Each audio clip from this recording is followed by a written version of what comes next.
రైతులందరికీ నమస్కారం అండి. ప్రస్తుతం పత్తి వయసు 30 నుంచి 35 రోజుల దశకైతే వచ్చింది.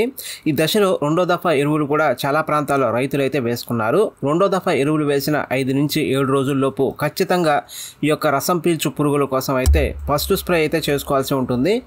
లేదంటే ముఖ్యంగా మీ యొక్క పంటను పేనుబంక, తెల్లదోమ, తామర పురుగులు వంటి రకరకాల ఈ యొక్క రసం పీల్చు పురుగులు అయితే అటాక్ చేస్తాయి.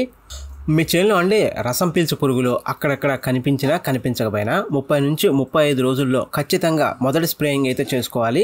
లేదంటే ఈ యొక్క రసం పీల్చు పురుగుల యొక్క ఉధృతి బాగా పెరుగుతుంది. మీరు చూస్తుండగానే ఈ యొక్క రసం పీల్చు పురుగుల యొక్క ఉధృతి పెరిగి ఆకులన్నీ ముడుచుకపోయి పంటపై దాని ప్రభావం మీరు గుర్తించేలోపే పెరిగిపోతుంది. జరగాల్సిన నష్టం జరుగుతుంది. అయితే ఈ దశలో అండి రసం పీల్చే పురుగులను నివారించడానికి స్ప్రే చేసుకోవడంతో పాటు నీటిలో కరిగే ఎరువులైన ఈ పోషకాలను కూడా అందించుకుంటే ఇటు పురుగులతో పాటు మన పంటకి పోషకాలని అందించిన వారం అవుతాము. కనుక ఈ రసం పీల్చే పురుగులకు ఎటువంటి మందులు పిచికారీ చేసుకోవాలి, అదేవిధంగా పోషకాలు అందించడానికి మన పంట పొలానికి ఎటువంటి మందులు స్ప్రే చేసుకోవాలి అనే విషయం కూడా ఈ వీడియో ద్వారా తెలుసుకుందాం. ముఖ్యంగా అండి ఈ రసం పీల్చు పురుగులైన పచ్చదోమ, తెల్లదోమ, పేనుబంక, అదేవిధంగా తామర పురుగులు వీటన్నిటి నివారణకు మనకి ఒకే మందు అయితే సరిపోతుందండి. ఇక్కడ 2 రకాల 3 రకాల కాంబినేషన్ మందులు అయితే అవసరం ఉండదు. చాలా ప్రాంతాల్లో రైతులు 2-3 రకాల కాంబినేషన్ మందులు అయితే స్ప్రే చేస్తుంటారు.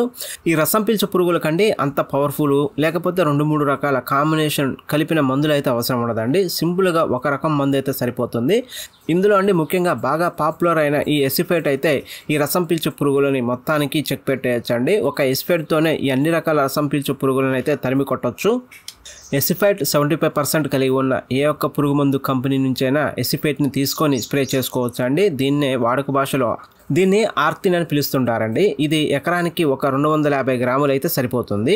ఉట్టి ఆర్తిన్ అయినా దీనికి ఏదైనా కాంబినేషన్ కొట్టుకుంటే బాగుంటుందిగా అని అడిగితే ఎసిఫేట్ ఇమిడాక్లోప్రైడ్ కాంబినేషన్ అయితే ఉందండి, లాన్సర్ గోల్డ్ పేరుతో. ఇందులో ఎసిఫేట్ 50%, అదేవిధంగా ఇమిడాక్లోప్రైడ్ 1.8% అయితే దొరుకుతుంది. ఇది కాక మనకి ఈ ఆర్తిన్కి మోనో కూడా కలిపి స్ప్రే చేసుకోవచ్చు. ఇంతకంటే ఎక్కువ మందులు అయితే అవసరం ఉండదండి ఈ రసం పీల్చు పురుగులకు.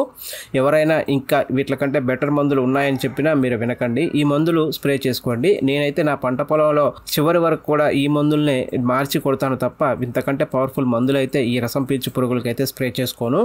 వీటితో పాటు పోషకాల గురించి మాట్లాడుకుంటే ప్రథమ పోషకాల కోసం అయితే 319 లేకపోతే 13-0-45 వీటిని కూడా కలిపి స్ప్రే చేసుకోవచ్చు. ఇదైతే ఎకరానికి 1 kg ప్యాకెట్ అయితే సరిపోతుంది. ఇంకా ఈ ప్రధాన పోషకాలతో పాటు సూక్ష్మ పోషకాలను కూడా అందించాలనుకుంటే ఈ యొక్క సీవీడ్ ఎక్స్ట్రాక్ట్తో తయారు చేసిన లిక్విడ్ అయితే దొరుకుతుందండి మార్కెట్లో. వీటినే బయోవిటా ఎక్స్ లేకపోతే సాగరిక గోల్డ్తో పిలుస్తారు. ఇవైతే మంచి కాంబినేషన్ అండి. ఇవి కూడా ఎకరానికి ఒక 500 గ్రాములు అయితే సరిపోతుంది.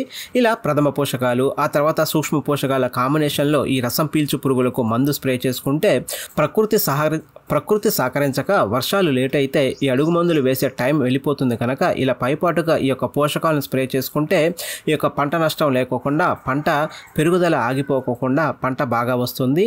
అదేవిధంగా కొమ్మలు కూడా బాగా వచ్చి పూత పిందె కూడా బాగా నిలబడుతుంది ఈ పోషక లోపాలు లేకుంటే. కనుక రైతులందరూ కూడా ఈ వీడియోలో చెప్పిన ఇన్ఫర్మేషన్ నచ్చినట్లయితే ఈ వీడియోని లైక్ చేయండి. మరింత వ్యవసాయ సమాచారం తెలుసుకోవడానికి మన ఛానల్ని ఖచ్చితంగా సబ్స్క్రైబ్ చేసుకోండి. Thanks for watching.